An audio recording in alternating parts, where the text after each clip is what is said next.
భక్తులు దేవుని సన్నిధానములు ఉండుటకు పరిగెత్తుతారంటే ప్రేమైన దేవుని వల్లారా. ఆయన సన్నిధానములు ఉండాలి, ఆయన సన్నిధిలో నేను ఉండాలి, పాటలు పాడాలి, వాక్య ధ్యానం చేయాలి, ధర్మశాస్త్రం ప్రకారంగా నేను నడవాలి, ధర్మశాస్త్రం చెబుతున్న ప్రకారముగా నేను నడుచుకోవాలని భక్తులు పరిగెత్తుతారంట దేవుని సన్నిధానములో. భక్తిహీనుడు ఏం చేస్తానో తెలుసా? ఆ మంచం మీద ఉండగానే భక్తిహీనుడు ఏం చేస్తానో తెలుసా? పాపపు యోచన చేస్తాడంట. సంఘానికి వెళ్ళాలనా వెళ్ళకూడదా, సంఘములో నేను ఉండాలనా ఉండకూడదా అని పాపపు ఆలోచన చేసేవాడు కూడా ఈరోజు బైబిల్ పట్టుకున్న వారు కూడా ఉన్నారు. మీరు గుర్తుకు చేసుకోవాలి ప్రియమైన దేవుని వల్ల. మరి అలాంటి వారు ఉన్నారంటే అవును, అలాంటి వారు ఈరోజు క్రైస్తవ సమాజంలో పుట్టగొడుగులాగా ఉన్నారని మీకు నేను ప్రభునామమున మిమ్మల్ని అందరినీ గుర్తుకు చేస్తున్నాను చూడండి. అంతేకాదు ప్రియమైన దేవుని బైబిల్ చెబుతూ 119 కీర్తనలో ఈ 7వ భాగములో 2వ భాగము మనం ధ్యానం చేస్తున్నాం కదా. భక్తుడు ఎలా ఉండాలి, భక్తిహీనులు ఏ విధంగా ఉంటున్నారు, భక్తుడు ఏ విధంగా రాత్రి జామున వాక్యం ధ్యానం చేస్తాడో అది మనసులో ఉంచుకోనని బైబిల్ చెబుతున్న మాట. చూద్దాం, బలమైన వాక్యాలను మనం విందామని ప్రభునామను కోరుతున్నాను మీకు.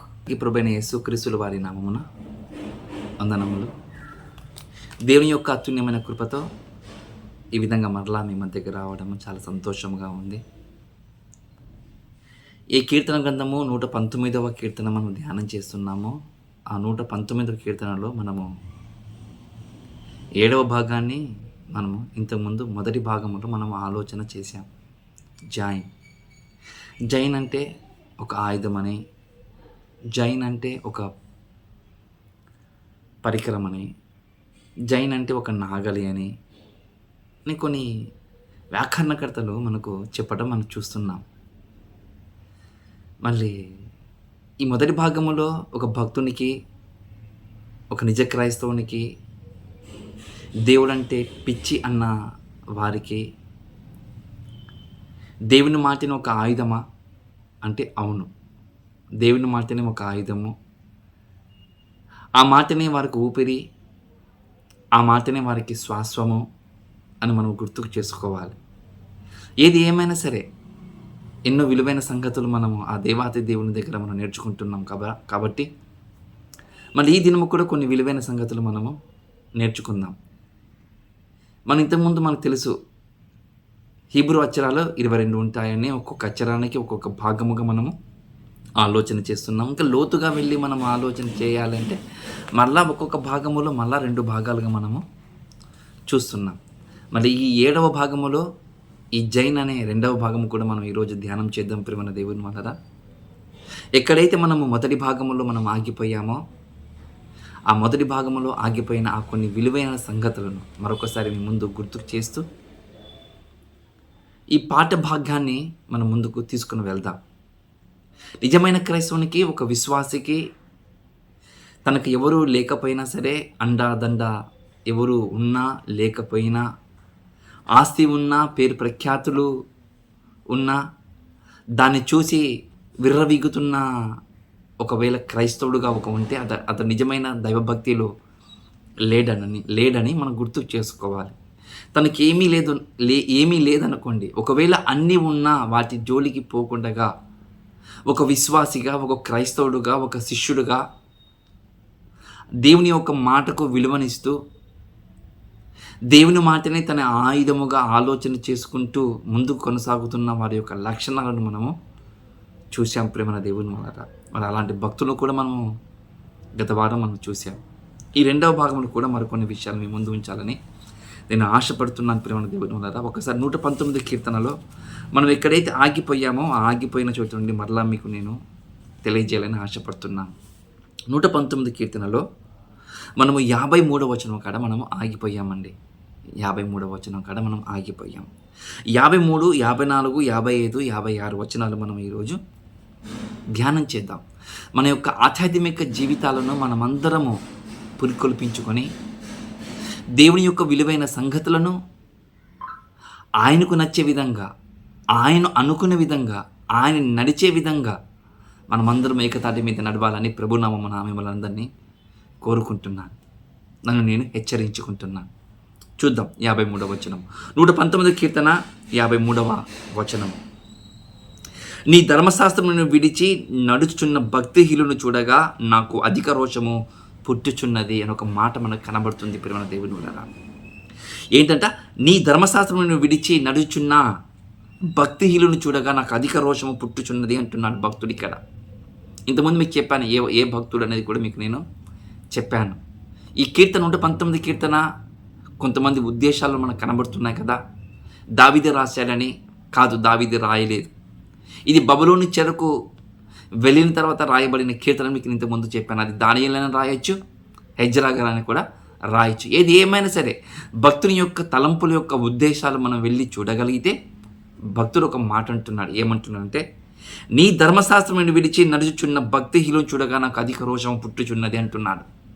ఏంటండి, ధర్మశాస్త్రాన్ని విడిచి నడుచుకుంటూ వెళ్ళిపోతున్న వారిని చూసి ఒక భక్తునికి ఎందుకు రోషం పుడుతుంది నేను అడుగుతున్నాను మీకు. నేను ఎందుకు రోషం పుట్టాలి? దేవుడు లేడన్న వారు చాలామంది ఉన్నారు. నీ దేవుడు యేసు క్రీస్తుల వారు కాదన్న వాళ్ళు కూడా చాలామంది ఈ ప్రపంచంలో తిరుగుతున్నారు. నీకు రోషం పుడుతుందా? లేదు. కానీ ఈ భక్తునికి రోషం పుడుతుందంట. ఈ భక్తునికి రోషం పుడుతుందంట. ఎలాంటి రోషం అంటే, దేవా, నిజ దేవుని తెలియక వారు ఈ లోకములు కలిసిపోతున్నారు. నిజ దేవుని ఎరగక వాళ్ళు లోకములు ఉన్న భయంకరమైన కార్యక్రమాలు వాళ్ళు చేస్తూ ఉన్నారు. నిజ దేవుని తెలుసుకునలేక వాళ్ళు పాతాళానికి దగ్గర అవుతున్నారు. వారి అతిక్రమములు, వారి దోషములు, వారి దుర్మార్గతనం అంచెలంచెలుగా పెరిగిపోతుంది. అలాంటి వారు చూసి నాకేమవుతుంది దేవా అని అంటే ఈ భక్తుడు అంటున్నాడు, నా కళ్ళలో నుండి కన్నీరు కారుతుంది అంటారు భక్తుడు. ఎందుకు? తను కూడా దేవుని పోలికనే కదా, తను కూడా దేవుని కోసము ఈ లోకానికి బతకడానికి వచ్చిన వాడే కదా. మరి అలాంటి సమయంలో అపవాది తన అనేకమైన వివిధ తంత్రాలతో తను మోసం చేసి దేవునికి దూరం చేస్తుంది. కాబట్టి ఈ భక్తుడు అంటున్నాడు, తనకు మీకు దూరం అవుతుంటే నాకు బాధ కలుగుతుంది, నాకు దుఃఖము కలుగుతుంది అని ఒక వ్యాఖ్యానకర్త చెబుతున్న మాట ప్రేమ దేవుని వల్ల. ఒక వ్యాఖ్యానకర్త చెబుతున్న మాట నిజమా? అవును, నిజమని కూడా మనము చెప్పొచ్చు ప్రేమ దేవుని వల్ల. మీకు చదివి వినిపించడం కూడా మీకు ప్రయత్నం చేస్తాను. జాగ్రత్తగా చూద్దాం ఒకసారి. న్యాయాన్ని అతిక్రమిస్తూ, చూడండి, న్యాయాన్ని అతిక్రమిస్తూ దేవుని అఘోరపరుస్తూ ఉంటే ఆ దుర్మార్గుల ప్రవర్తన తరచుగా విశ్వాసులకు కోపం కలిగిస్తుంది. నిజమంటే అవును, నిజంగా విశ్వాసులు కోపం కలిగిస్తుంది. ఎందుకంటే వాళ్ళు విశ్వాసులు కర్త అయిన క్రీస్తును నమ్ముకునలేదు కాబట్టి, విశ్వాసులు కర్త అయిన యేసు క్రీస్తులు వారిని మనం నమ్ముకున్నాము కాబట్టి, అలాంటి వారందరూ చూసి మన మీద అనేకమైన నిందలు, అనేకమైన విధాలుగా మాట్లాడుతుంటే మనకు కోపం పుడుతుందంటే అవును, కోపం పుడుతుంది అంటారు. చూడండి, కోపం కలుగుతుంది. దేవుడు లేడని అలాంటి వారిని సంభవించబోయి భయంకరమైన శిక్ష చూస్తే నాకు తరచుగా దుఃఖము కలుగుతుంది అంటారు. చూడండి, నాకు తరచుగా దుఃఖము కలుగుతుందని నేను మాట మాట్లాడుతున్నాడు. చూడండి, అంటే దుఃఖము కలుగుతుందా? దేవుని కోసం బతకలేకపోతున్న ఈ సమాజాన్ని చూసి నీ కన్నుల నుండి కన్నీరు కారుతుందా? ఓ నిజమైన క్రైస్తవుడా, ఇందులో నీవు కావచ్చు, నేను కావచ్చు. బైబిల్ పట్టుకున్న ఓ సహోదరుడా, ఇందులో నీవు కావచ్చు, నేను కావచ్చు. క్రీస్తు నా రక్షకుడిని స్వీకరించిన నీవు కావచ్చు, నేను కావచ్చు. ఈ లోకము దేవుని విడిచిపెట్టి తిరుగుతుంటే నీ కళ్ళలో నుండి కన్నీరు కారుతుందా అని అడుగుతున్నాను మీకు. నన్ను నేను ప్రశ్నించుకుంటున్నాను. అంటే కారటం లేదంటే యు నాట్ వే, నువ్వు నిజమైన క్రైస్ట్వి కావని మనకు అర్థమవుతుంది ప్రేమ దేవుని వల్ల. కానీ బైబిల్ ఎవరైనా కార్చారా? బైబిల్ ఎవరైనా దుఃఖపడ్డారా? అవును, బైబిల్ దుఃఖపడినట్టుగా మనకు లేఖనాలు మనకు తెలియపరుస్తున్నాయి, లేఖనాలు మనకు తెలియజేస్తున్నాయి. ఏమని తెలియజేస్తున్నాయి తెలుసా?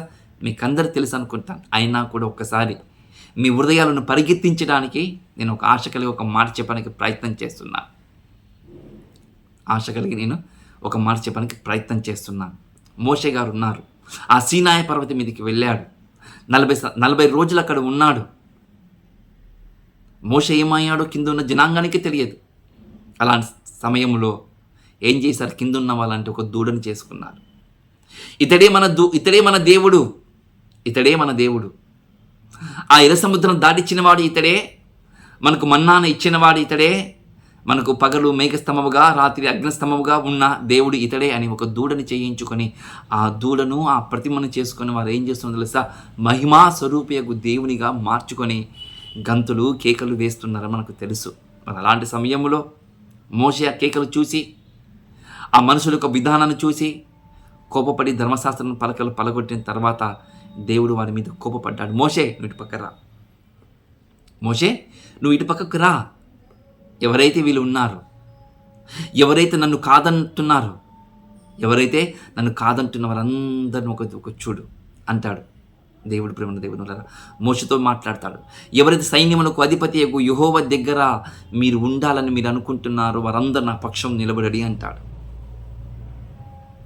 ఆ నిలబడినప్పుడు చాలామంది మోష వైపు వచ్చేస్తారు, కానీ 3,000 మంది మోష వైపు రారు. ప్రేమ దేవుని వల్ల ఇతరే మన దేవుడని ఆ ప్రతిమకు నమస్కారం చేసుకుంటూ వెళ్ళిపోతుంటారు. అలా వెళ్ళిపోతున్న సమయంలో జరిగిన సంఘటన మీకు తెలుసు అనుకుంటాను. జరిగిన సంఘటన మీకు తెలుసు అనుకుంటాను. ఏం జరిగిందంటే ఆ 3,000 మంది హతమార్చినట్లు మనకు కనబడుతుంది. ప్రేమ దేవుని వల్ల అక్కడ హతమార్చినట్లు కనబడుతుంది మోషే గారి దగ్గర. అక్కడ అదే మోషే అదే ప్రతిమ దగ్గర, సీనాయి పర్వతం దగ్గర వారు వెళ్ళిపోయినప్పుడు, వీళ్ళు చంపేస్తాను మోసే అని చెప్పినప్పుడు దేవుడు ఏమంటారు తెలుసా?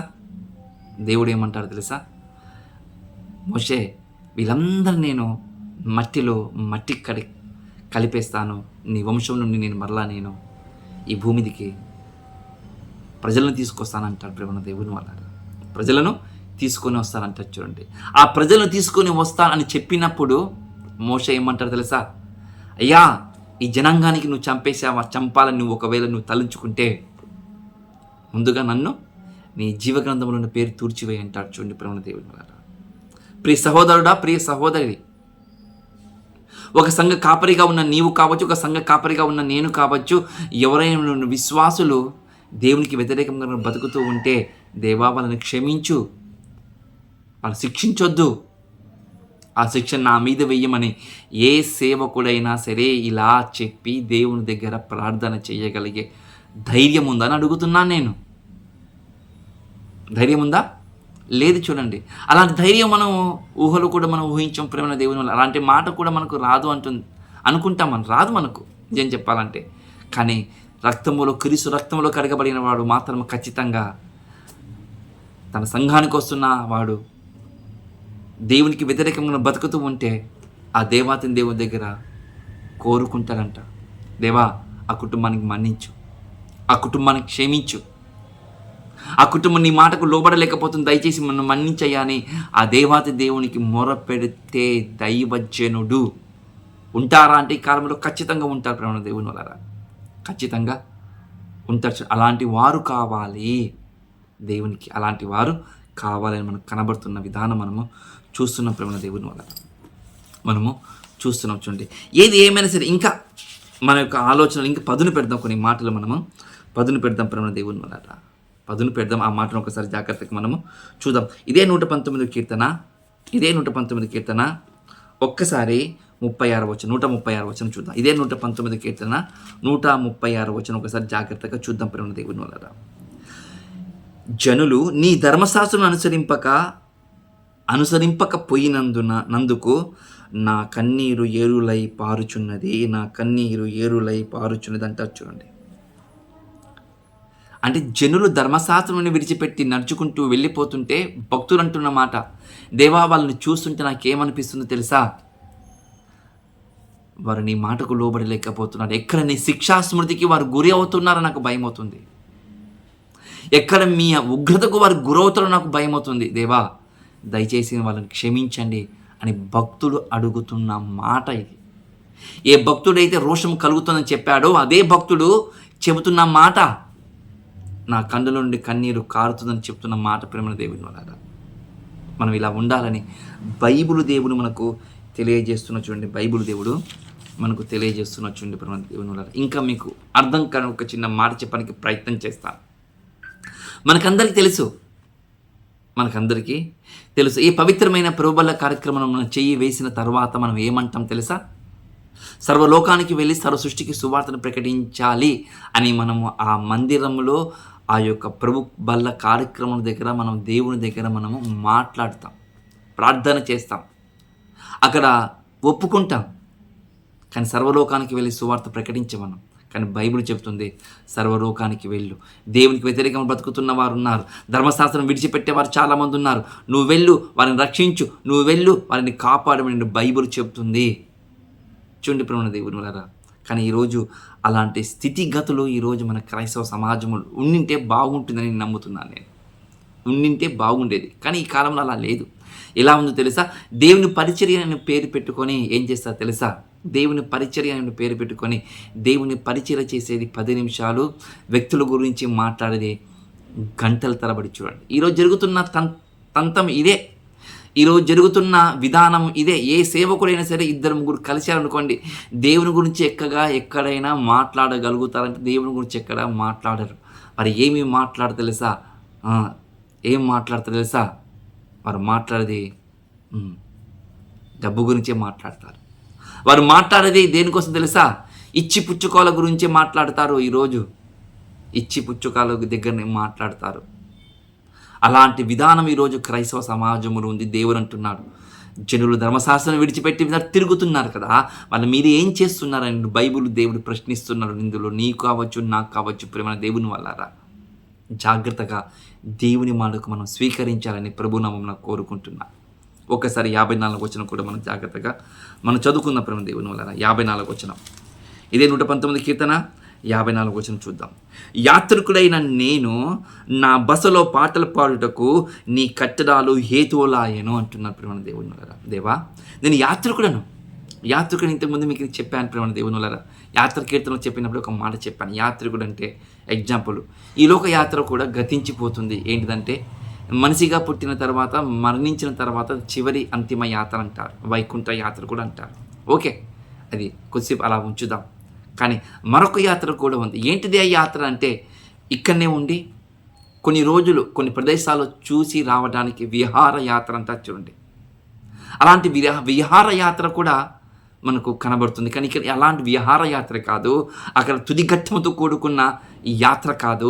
ఇక్కడ ఒక యాత్ర ఉంది. ఏంటిదా యాత్ర అంటే, చెల్లా చెదిరైపోయిన ఇజ్రాయెల్ ప్రజలు ఆ దేవాతి దేవుని దర్శించుకోవడానికి వాళ్ళు సంవత్సరానికి దేవుని సన్నిధానంలో వచ్చేవి, సాష్టాంగపడి నమస్కారం చెయ్యాలి కదా. అలా నమస్కారం చెయ్యాలని అనుకున్నప్పుడు ఆ భక్తజనము వచ్చేటప్పుడు ఆ దేవుని దగ్గర మొరపెడుతున్నారు. దేవా, నాకు అర్థమవుతుంది, నీ మాటలు మనోహరము, నీ తేజస్సు అతి మధురము, నీ ఔన్నత్యము ప్రపంచంలో ఎవరికీ లేనంత ఔన్నత్యం నీకుంది.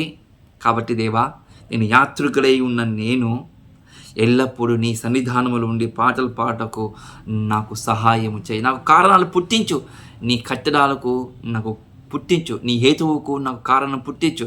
నీ మందిరంలోనే ఉండాలి, నీ దగ్గరనే ఉండాలి, నీతోనే ఉండాలి, నీ సన్నిధానంలోనే గడపాలి అని భక్తుడు కోరుకుంటున్న మాట ప్రేమ దేవునులారా. ఈరోజు అలాంటి విధానం ఈరోజు క్రైస్తవులు ఉన్నారంటే లేరు.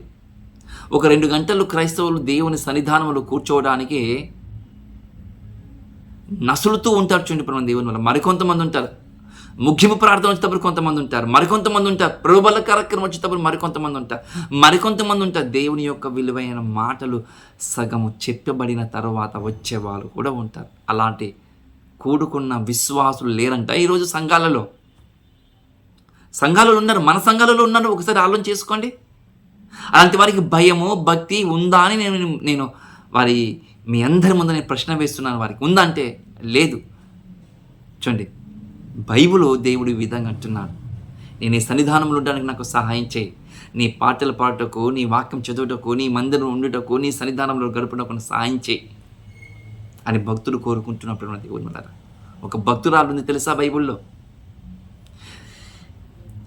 వివాహం చేసుకొని భర్త దగ్గర 8 సంవత్సరాలు ఉన్న తర్వాత తన జీవితాంతం దేవుని సన్నిధానం ఉంది. చూడండి, హన్న, కొత్త నిబంధనలో ఉన్న హన్న. చూడండి, అలాంటి హన్న ముగింపు యాత్ర వరకు ఆమె అక్కడనే ఉంది, దేవుని సన్నిధానంలో ఉంది, దేవుని సన్నిధానంలో ఉంది, ప్రార్థన చేస్తుంది, పాటలు పాడుతుంది, పరిచయం చేస్తుంది. ఇది నిజమైన భక్తుని యొక్క లక్షణం. అందుకే బైబిల్ చెప్తున్న మాట, నేను పరదేశిని ఉన్నాను, నేను యాత్రికుడై ఉన్నాను, నేను పాటలు పాడుటకు నీవు నాకు సహాయం చేయి, నీ సన్నిధానంలో ఉండకు నాకు సహాయం చేయని చెబుతున్న మాట చూడండి ప్రేమ దేవుని వల్ల. ఎలాగున్నారు ఈరోజు? అలా దేవుడు చెప్పినట్లు మనం నడుచుకుంటున్నామంటే లేచుండి. ఇంకొక మాట చెప్పడానికి మీకు ప్రయత్నం చేస్తాను. ఎఫెసీయులకు రాసిన పత్రిక 5వ అధ్యాయము 19వ వచనం. అపోస్తలుడైన పౌలు గారు ఎఫెసీయులకు రాసిన పత్రిక 5వ అధ్యాయము 19వ వచనంలో ఒక విలువైన ఒక మాట దేవుడు మన కోసం రాసి పెట్టాడు. ప్రేమ దేవుని వలన ఒక విలువైన మాట దేవుడు మన కోసం రాసి పెట్టాడు. ఆ మాట జాగ్రత్తగా మనము చదువుకుందాం. 5వ అధ్యాయము 19వ వచనం ఏమంటున్నాడు? ఒకని ఒకడు ఏమంటాం చూడండి. ఇప్పుడు రాయబోతు దినములనంట చెడ్డవంట మీరు సమయమును పోనీయకుండా సద్వినియోగం చేసుకుంటూ అజ్ఞానుల వలె కాక జ్ఞానుల వలె నడుచుకున్నట్లు జాగ్రత్తగా చూచుకుని ఇందు నిమిత్తం మీరు అవివేకులు కాక ప్రభు యొక్క చిత్తము ఏమిటో గ్రహించుకొని మరియు మద్యపాన శక్తులు ఉండకుడి, దానిలో దుర్వ్యాపారము కలదు, అయితే ఆత్మ పూర్ణులై ఉండుడి. ఒకని ఒకడు అంటున్నాడు చూడండి. ఇవి జరిగేది అంత్యకాలము. ఈ దుర్దినముల మీద ఎలా ఉండాల్సి ఒకరినొకరు పురుకులిపించుకోవాలి, ఒకరు సమయాన్ని సద్వినియోగం చేసుకోవాలి. అజ్ఞానులు కాక మనము జ్ఞానుల వల్ల మనం ప్రవర్తించాలని చెబుతున్న మాట. మరి అలాంటి సమయంలో నీవు కూడా ఒక యాత్రికుడు కదా, నేను కూడా ఒక యాత్రికుడి కదా. మరి నీవు కూడా ఒక యాత్రికుడు, నేను కూడా ఒక యాత్రికుడిని అయితే బైబిల్ చెప్తున్న మాట ఒకని ఒకడు ఏం చేసుకోవాలంటే బైబిల్ చెప్తున్న మాట ఏమని చెప్తుందో తెలుసా? కీర్తనలతోనూ సంగీతముతోనూ ఆత్మ సంబంధమైన పాటలతోనూ ఒకరిని ఒకరు హెచ్చరించుకుంటూ మీ హృదయాలలో ప్రభువుని గురించి పాడుచు కీర్తించుచు ఉండండి. ఉండాలా? అలా ఉండాలంట. మనం ఎక్కువగా ఏం చేస్తాం చెప్పండి ప్రేమ దేవుడు? ఎక్కువగా మనం ఏం చేస్తాం చెప్పండి? ఎక్కువగా మనం చేసే ఒకటి ఉంది. ఏంటిది అదంటే సమయం ఎక్కువగా మనము లోకములో గడుపుతాము. 10 నిమిషాలు దేవుని సన్నిధిలో కూర్చోడానికి కూడా మనం పెనుగులాడతాం చూడండి. అలాంటి తత్వం కూడుకున్న విధానములు మనకు కనబడుతున్న మాట చూడండి ప్రేమ దేవుని వల్ల. చూడండి, మీద ఆలోచించండి ఒకసారి. ఈ ఎట్లా ఉంది ఈ కాలం అంటే ఇది అంత్యకాలము. మన ధనవంతుడు ఏం చేశాడు? ఎక్కువగా మనం దేని గురించి మనసు పెడతామంటే ధనవంతులాగానే మనసు పెడతామేమో. దేవుని గురించి మనం ఆలోచన చేసి తక్కువ ఏమో మనకు. దేవుని గురించి ఆలోచన చేసి తక్కువ ఏమో మనము. అందుకే బైబిల్ చెప్తున్న మాట, మీరు సమస్త విధములతో ఆయన కృతజ్ఞతాస్తుతులు చెల్లించే వారిగా ఉండాలి. మీరు ఎలా ఉండాలి? సమయమును పోనీయక అజ్ఞానుల వల్లే కాక జ్ఞానుల వల్ల మీరు ఏం చేయాల్సి పాటలు పాడుతూ ఉండాలి, ఒకరినొకరు హెచ్చరించుకుంటూ ఉండాలి అని చెబుతున్న మాట. అలా ఉన్నారా? చూడండి ప్రేమ దేవుని వల్ల దేవుడు చెప్తున్న మాట అలా ఉన్నారా అని దేవుడు ప్రశ్నిస్తే మనతో సమాధానం ఉందా? లేదు. అలా లేకపోతే మీరే ఆలోచించండి. లేకపోతే ఏం జరుగుతుంది అంటే ధనవంతుడు వెళ్ళిన స్థలంలోనికి వెళ్ళిపోతాం. ధనాపేక్ష కలిగిన వాడికి ధనవంతుడు బతికాడు, లాజరు దేవుని స్తుతించుకుంటూ తాను బతికాడు తన జీవిత కాలంలో. చూడండి, ఇరు ఉదాహరణ దేవుడు మన ముందే ఉంచాడు. మళ్ళీ దేనికోసం మనం వెంపల్లాడుతున్నామో మనం గుర్తు చేసుకుందాం. మరి మంచిది ప్రేమ దేవుని వలన మరొక మాట కూడా జాగ్రత్తగా మనం చూద్దాం. 55వ వచనం. ఇదే 119 కీర్తన 55వ వచనంలో ఒక విలువైన ఒక మాట మనకు కనబడుతుంది. ఆ మాట జాగ్రత్తగా మనం చూద్దాం ప్రేమ దేవుని వలన. 55వ వచనం ఏమని చెప్తూ చూడు బైబిల్లో. యెహోవా రాత్రివేళ నీ నామమును స్మరణ చేయుచున్నాను, నీ ధర్మశాస్త్రం అనుసరించి నడుచుకొనుచున్నాను, నీ ఉపదేశం అనుసరించి నడుచుకొనుచున్నాను. ఇదే నాకు వరముగా దయచేయబడి ఉన్నది అంటున్నాడు భక్తుడు. ఏమంటారు చూడండి, రాత్రి వేళ యెహోవా నామస్మరణ చేయుచున్నాడంట. రాత్రి వేళ నీ ధర్మశాస్త్రం అనుసరించి నడుచుకొనుచున్నానా లేదని తాను పరిశీలన చేసుకుంటున్నాడంట. రాత్రి వేళ నీ ఉపదేశంలో నేను నడుచుకుంటున్నానా లేదని తను విమర్శించుకుంటున్నాడంట. ఒకవేళ నేను అలా ఉంచుతూ ఉంటే, అలా విమర్శించుకుంటూ ఉంటే, ఇదే నాకు ఒక వరం దయచేయి. నాకు ఒక వరం ఇవ్వు. నాకు ఒక వరము ఇవ్వు నాకంటే చూడండి ప్రేమ దేవుని వల్ల. దావీదు ఎలా స్తుతించాడు తెలుసా? ఆయన రాత్రి వేళ మంచం మీద పరుండి ఏం చేశాడు తెలుసా? దేవుని గురించి స్తుతించాడంట ప్రేమ దేవుని వల్ల. దేవుడు చేసిన ఆశ్చర్యమైన కార్యముల గురించి ఆయన ఆలోచన చేశాడు చూడండి.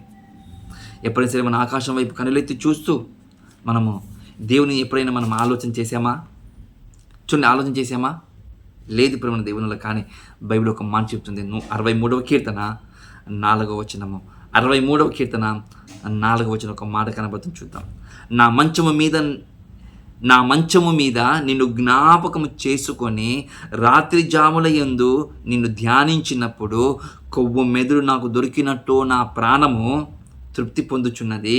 ఉత్సాహించుచు పెదవులతో నా నోరు నిన్ను గురించి గానము చేయుచున్నది. కాగా నా జీవిత కాలమంతా నేను ఇలాగని నిన్ను స్తుతించెదను, నీ నామమునకు ఎల్లప్పుడూ 2 చేతులు జోడించదని అంటున్నాడు. చూడండి ప్రేమ దేవుని వల్ల. అంటే రాత్రి వేళ ఏం చేస్తున్నావయ్యా దావీదనంటే, నేను ఆకాశం వైపు చూసి నేను ఆయన చేసిన సృష్టిని గురించి, ఆయన మాట్లాడిన ధర్మశాస్త్రం గురించి నేను ఆలోచన చేస్తున్నా అంటాను. ఎవరు? దావీద్ గారు కదా. దావీదు గారు అంతగా ఆలోచన చేస్తుంటే, అవును అంతగా ఆలోచన చేస్తున్నట్టుగా మనకు కనబడుతున్న మాట చూడండి ప్రేమ దేవుని వల్ల. ఆలోచన చేస్తున్నట్టు, అవును ఆలోచన చేస్తున్నాడు మనకు కనబడుతున్న మాట చూడండి ప్రేమ దేవుని వల్ల. భక్తులు అలా ఆలోచన చేస్తారట. మన భక్తిహీనులు ఎలా ఆలోచన చేస్తారో తెలుసా? ఇదే క్షమించండి 36వ కీర్తన 4వ వచనం. భక్తిహీనులు ఎలా ఆలోచన చేస్తారంటే బైబిల్ చెప్తున్న మాట. 36వ వచనము, 36వ కీర్తన 4వ వచనం. నేను యెహోవా యొద్ద విచారణ చేయగా ఆయన నాకు ఉత్తరం ఇచ్చాను. నాకు కలిగిన భయములన్నిటి నుండి ఆయన నన్ను తప్పించును. క్షమించండి 36వ కీర్తన 4వ వచనం. 36వ కీర్తన 4వ వచనం. నేను 34 చదివాను. 36వ కీర్తన 4వ వచనం చూద్దాం. వాడు మంచం మీదనే పాపపు యోచన చేయును. చూడండి, భక్తిహీనుడంట మంచం మీద నుండి వారు పాపపు యోచన చేస్తారట. ఏమి ఆలోచన చేస్తారు? మంచం మీద ఉన్నప్పుడే నేను ఏం సంపాదించాలనుకుంటారంట, ఎక్కడ సంపాదించాలనుకుంటారంట, ఎవరికి మోసం చేయాలనుకుంటారంట. ఈరోజు ఆదివారం నాడు నేను సంఘానికి వెళ్ళాలనా లేదా అని మంచం మీద ఉన్నప్పుడే వాడు జ్ఞాపకం చేసుకుంటాడట. అవునా? అవును, బైబిల్ చెబుతున్న మాట.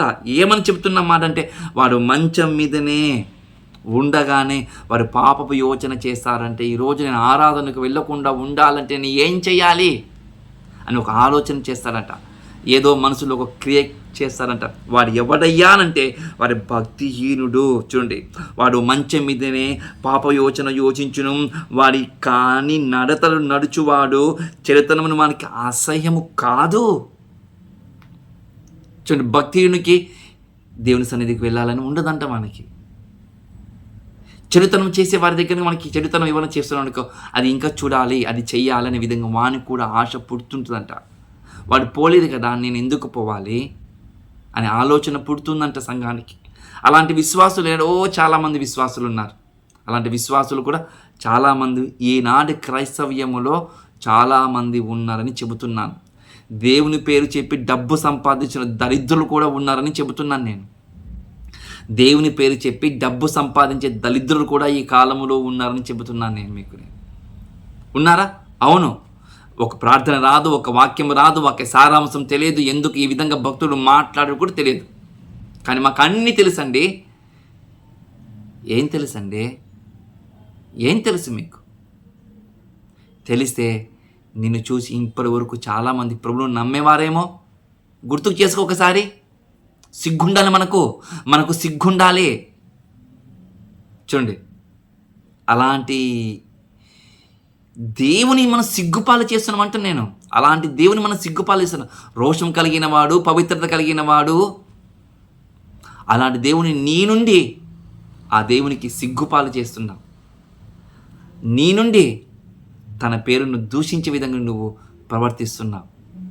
అలాంటి వాళ్ళు ఉన్నా ఒకటి భూమి మీద, లేకపోయినా కూడా ఒకటి ప్రేమ దేవుని వాళ్ళరా. చూడండి, భక్తుడు చెప్తున్న మాట, నేను రాత్రి వేళ నేను అలా ఆలోచన చేస్తాను, నీ సృష్టి గురించి ఆలోచన చేస్తాను, నీ గురించి నీ వాక్య ధ్యానం చేస్తాను నేను అని ఒక పరిచర్య గురించి ఆలోచన చేస్తారంట. మరొకరు భక్తిహీనుడు పాపము యోచన చేస్తారంట. మంచం మీద పండుకుని నేను ఎవరికి మోసం చేయాలి, ఎవరికి నేను ఎలాంటి మాట మాట్లాడాలని వారు మంచం మీద ఉన్నప్పుడే మాట్లాడుతాడట. చూడండి, ఇంకొక మాట భక్తిని గురించి చెప్తున్న మాట. సామెతల గ్రంథము 4వ అధ్యాయము 16వ వచనం. సామెతల గ్రంథము 4వ అధ్యాయం 16వ వచనం ఒక మంచి మాట చూద్దాం. అట్టివారు కీడు చేయనది నిద్రింపరు. అట్టివారట ఎవరు? భక్తిహీనులంట కీడు చేయకుండా వాళ్ళు ఎప్పుడు నిద్రపోరట. ఎదుటి వానిని పడదోయే వరకు వారి నిద్ర రాదట. ఎదుటి వానికి 4 మాటలు అనే వరకు, ఎదుటి వానికి 4 మాటలు గుచ్చేంత వరకు ఆ పాపాత్మునికి, ఆ బలహీనునికి, ఆ భక్తిహీనునికి నిద్ర పట్టదట. నిద్ర పట్టదా? అవును, పట్టదని నుండి బైబిల్ చెప్తున్న మాట. భక్తిహీనునికి నిద్ర పట్టదట. ఎందుకంటే ఏం చేయాలి, ఎవరికి ఎలా మాట్లాడాలి, ఎవరికి నిందలు వేయాలి అని ఒక భావంతో కూడుకున్న భక్తిహీనులు ఈరోజు చాలా చోట్ల ఉన్నారు. వివిధ మతాలలో కూడా ఉన్నారు. ఇందులో క్రైస్తవులు కూడా ఉండటము సిగ్గుచేటు ఉన్న దేవుని వలన. ఇందులో క్రైస్తవులుగా ఉన్నవారు కూడా సిగ్గుచేటని చెప్తున్నాను. చూడండి ఎంత మంచి మాట మాట్లాడుతున్నాడు దేవుడు. చూడండి ఎంత మంచి మాట మాట్లాడుతున్నాడు చూడండి దేవుడు. రాత్రి వేళంతా నేను దగ్గర ఉంటాను దేవా, పాటలు పాడుతాను, నీ సన్నిధానంలో చేతులు ఎత్తుతాను. మనకు 55, 56 వచనాలు బైబిల్ చెప్తున్న మాటలు మనం చూస్తున్నాం. చూడండి ప్రేమ దేవుని వలన. మనం అలా ఉన్నామా? దేవుని దగ్గరకు మనం ఏదేం దేవా ఒక వరం అడిగాడంట, నీ సన్నిధానంలో ఉంటానని. మనం ఒక వరం అడిగామా? ఒక భక్తుడు వల్ల ఒక వరం అడిగారంట, దేవా నన్ను బీదవాణి చేయకు, నన్ను ధనవంతుని చేయకు, నేను బీదవాణి చేస్తూ నిన్ను దేశిస్తానేమో, నన్ను ధనవంతుని చేస్తూ నిన్ను దూషిస్తానేమో అని ఒక భక్తుడు అన్నట. మరొక భక్తుడు కూడా ఈ విధంగా అన్నాడంటే ఒకసారి చూద్దాం. కీర్తనలు 18వ కీర్తన 18 వచనం. 18వ కీర్తన 18వ వచనం ఏమని చెప్తుంది మాట ఒకసారి జాగ్రత్తగా మనం చూద్దాం. ప్రేమ దేవుని వల్ల ఆపదకాలమందు వారు నా మీదికి రాగా యెహోవా నన్ను ఆదుకొనెను, విశాలమైన స్థలమునకు ఆయన నన్ను తోడుకొని వచ్చెను, నేను ఆయనకు ఇష్టడు గనుక ఆయన నన్ను తప్పించెను. చూడండి ఏంట, మన ఇలాంటి విధానములో మనం ఉన్నామనుకోండి. ఎక్కడ నువ్వు దేవుని సన్నిధానంలో ఉన్నామనుకో, నువ్వు దేవుని పాదాల దగ్గర ఉన్నామనుకో, నువ్వు దేవుని వాక్య ధ్యానం చేసుకుంటున్నామనుకో, నీకు ఎక్కడైనా ఆపద కాలమందు నీకు సంభవిస్తే ఆపద కాలములో దేవుడు ఏం చేస్తాడో తెలుసా? నిన్ను తన వాయువులను రెక్కలుగా చేసుకొని దగ్గరకు వచ్చి వాలి ఆ ఆపద కాలంలో నిన్ను దేవుడు రక్షిస్తాడని గుర్తు చేసుకో. చూడండి ప్రేమ దేవుడు ఎంత మంచి మాటలు మాట్లాడుతున్నాడు దేవుడు. మరి అలాంటి విధానములు ఉండాలని బైబిల్ చెప్తున్న మాట. చూడండి ప్రేమ దేవుడు బైబిల్ చెప్తున్న మన మాట. అలా ఉండాలన్నా, అలా మనం దేవుని సన్నిధానం మనం గడపాలన్నా, దేవుని సన్నిధానంలో గడపటము ఒక వరం, దేవుని సన్నిధానంలో గడపడము ఒక అదృష్టము, దేవుని దగ్గర ఉండటం ఇంకా అదృష్టం అని ప్రభుని మిమ్మల్ని అందరికీ ప్రభునామంలో కోరుకుంటున్నాను. అలా మనం అందరం ఉండాలని ప్రభునామంలో కోరుకుంటూ ఈ కొద్ది మాటలు ముగిస్తున్నాను.